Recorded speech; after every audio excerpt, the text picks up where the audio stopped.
Hi, I'm Paula Storm. Thanks for joining me today on my YouTube channel. Today we're going to be working on the next part of our 4-part series based around this gorgeous quilt called A Beautiful Life. It's completely designed by my very good friend Tammy Green from Studio T Green, and not only did she design the quilt pattern, she also designed the fabric collection as well. This fabric collection is called Forget Me Not and it's distributed worldwide by Riley Blake. Remember, you do need to buy the quilt pattern for this quilt. There's links in the comments down below where you can also order a full kit, so you'll end up with a beautiful, stunning quilt just like mine. So now it's time to make up some of these beautiful little pinwheels. Now the way that Tammy has instructed us to make these pinwheels is a way that I've seen done before by Jenny Doan from Missouri Star Quilt Company. It's a really quick and easy way to do it. The only thing you have to make sure of is that these edges all the way around when you're finished are on the bias. So you really need to be careful that you don't stretch out your fabric when you're doing this.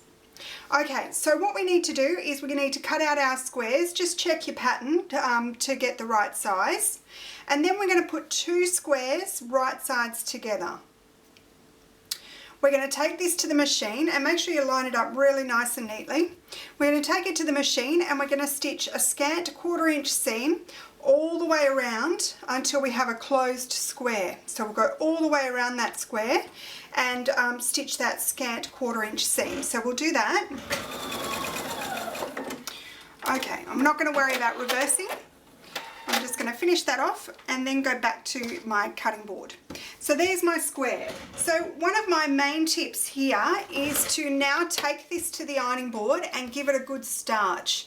You want to set those seams and you want to make sure that this fabric doesn't stretch on you. So using the starch will help stop the stretch of the bias. My other tip, if you're not going to sew these into your pinwheels today, if you're going to finish sewing them together at a later date, I would leave my squares at this stage, so I wouldn't cut them just yet. The reason why is when we cut this, there's going to be a lot of bias edges, and if you cut it and then put it in a box and store it away, bring it out again, move it around, you'll end up with lots of stretched out squares. We don't want that to happen. So I would leave it like this until you're ready to actually stitch it together. Okay, so what we need to do now is we need to cut through this square right through the center. So we want to go from corner to corner and we're going to cut this square into 2 triangles. If you have a rotating cutting mat, this is a really good time to use it because you want to keep this square exactly lined up, because then we're going to go in and cut it back through the other side. So you just want to make sure it's nice and lined up and it's nice and accurate. Okay, so there we go. There's our 4 triangles all cut up. I'm going to grab my ironing mat because we're going to give these a press. Okay, so what we're going to do now is we're going to press these open. Now remember I said we've got bias edges. These edges here are all on the bias, so you do really need to be careful that you don't stretch them out. Okay, what I'm going to do is I'm going to press all of my seams towards this darker fabric. And if you do this with all of the triangles that you have, that'll make sure that the seams are all in the right spot so you get a perfect pinwheel. So what I'm going to do is I'm just lifting up my top fabric, which is the dark fabric, and I'm just going to use my iron and use the edge of the iron to push that seam over. So I get a really nice crisp edge. And there's no tucks in under here. So we want to make sure it's really nice and square. Now these squares have been oversized a little bit so that you can trim up your square at the end. So just keep that in mind. But you want to make sure that these squares are at least 5.5 inches at this stage, ready to go into our finished block. So there's one pressed nicely. Let's grab some more. If you want to, if you're a bit worried about using the iron to push that seam, what you can do is just run your fingernail along here, along that fabric, and just make sure there's no tucks, and that kind of helps it lay nice and flat. So then you can just bring your iron over and give it a nice press. That's another way of making sure that you don't stretch out that bias edge. Now we do need a total of 20 pinwheels for the finished quilt. So you should have all of your squares cut out if you followed the pattern. So pair all your fabrics together and you can get them all up to this point. Now let's get this iron out of the way. Now it's time to sew these together. Now what I like to do, see how we've got these little ears hanging out the sides there? I like to cut them off. I just find if I don't, they get in the way and they distract me when I'm piecing the actual block together. So just go through and trim off all those little ears from all 4 of your blocks. So it's time to put these together into our finished pinwheel like this. So what I like to do is lay it out first so that I know when I come to sew it together it's going to be sewn in the right order. So we want all of the dark fabrics to be spinning around. So lay them all out like so. Okay, so there's what our finished block is going to look like. So what I'm going to do is and because we've pressed the seam allowances towards the dark in every single case, when I come to put these fabrics together, those seams are going to nest really beautifully in the center there. So they'll nest together, so you don't actually need to pin. So I'm just going to line those blocks up and I'm going to stitch all the way down here. Then I'm going to do the same with this one. I'm going to put them right sides together. And again, I'm going to stitch through the seam right through there. So once again, I'm using my scant 1/4 inch so that I know I'm going to get a perfect block. Okay, and here's my finished blocks. So there's the top half and the bottom half there. So I'm going to give these a good press. Once again, I'm going to press towards this dark blue fabric. So this top one is going to go that way. And this bottom one is going to go in the opposite direction. That way, when we come to join these 2 squares together, the seams once again will nest perfectly right in the center and you'll get beautiful points every time. So if you like, you can once again pin those.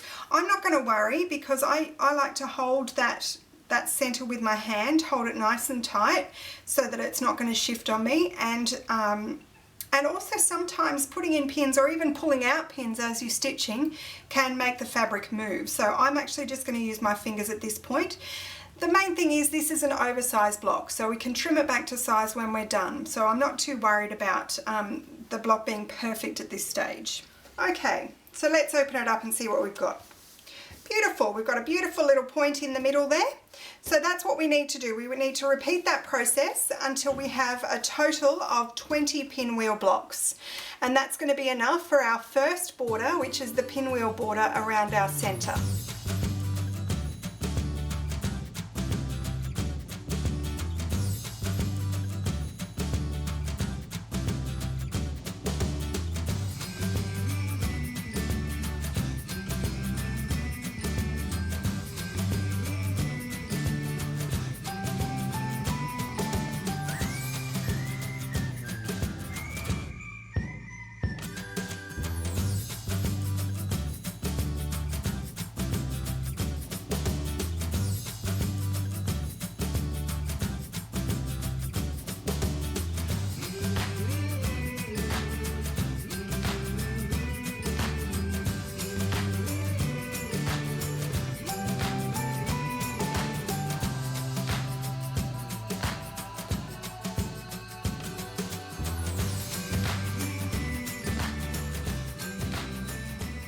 Okay, so I finished making all my pinwheels and I've joined the first section. This is the first section here to go across the top.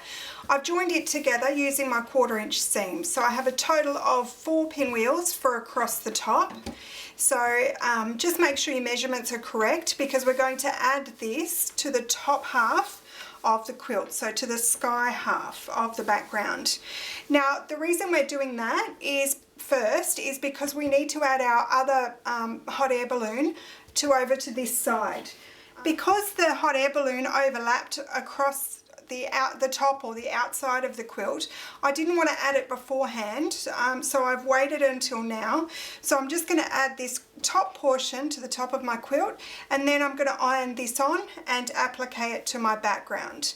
Now I'm not quite sure if you can see on camera, but I actually have already gone in and I've done the applique stitching around the outside of all of the hearts, so that I don't have to try and maneuver this in the sewing machine while it's on the quilt. It would just be too big to maneuver through the machine. So I've gone ahead and done that applique.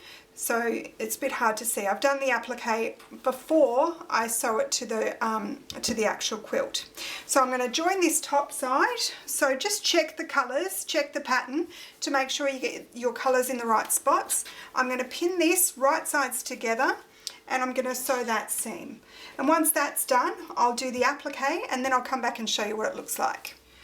So there we have the last balloon added to our sky, which of course overlaps onto the pinwheels at the top. Okay, so most of the quilt top is done now. What I'm going to do is add my pinwheels to the bottom. So I've got another row of 4 pinwheels to go here, and then I've got 2 rows of 6 panels to go on either side. So we'll add those, and then it's time to add our second row of borders. So the pinwheel is our first row of borders, and the second row of borders is 2 different types of fabric. So the 2 different fabrics that we have for the second border are this beautiful blue and the yellow. Now what we're going to do with this one, it's a bit different to how I normally do a border, but this is a really great idea. What you do is cut out the width, because we need to add extra to the end. What Tammy's done is she's given us the center panel, and this is folded in half, so that's actually twice as long as that. And then we're going to add another piece to the end, to either end of the piece, so that we get our strip which is long enough for the border. So this is to go on the right and left hand sides of the quilt, and then this fabric is going to go onto the top and bottom. Now I haven't worried about pattern matching, but if you do want to pattern match, you may want to cut a little bit extra fabric for joining these strips for the border. So we're going to join those together, and they go on after the pinwheel. So you're still going to have a square. Now the thing with these is we're also going to add our little square heart squares that we did earlier into the corners. So these are going to be in the top and bottom corners. So we're going to have these as our cornerstones. This colour is along the top and bottom, and this one's going to be along the sides. So it's going to look like that for our borders. So we're going to put all of that together, and then it's time to quilt. So I'll take a picture, and here we go. This is what it looks like once all of the borders are on. So I hope you're having fun making this quilt with me. Come back next time, and we're actually going to go ahead and quilt the quilt. Once again, thanks to Tammy Green from Studio T Green for creating this beautiful quilt, and to Riley Blake for supplying all the fabric for this quilt along.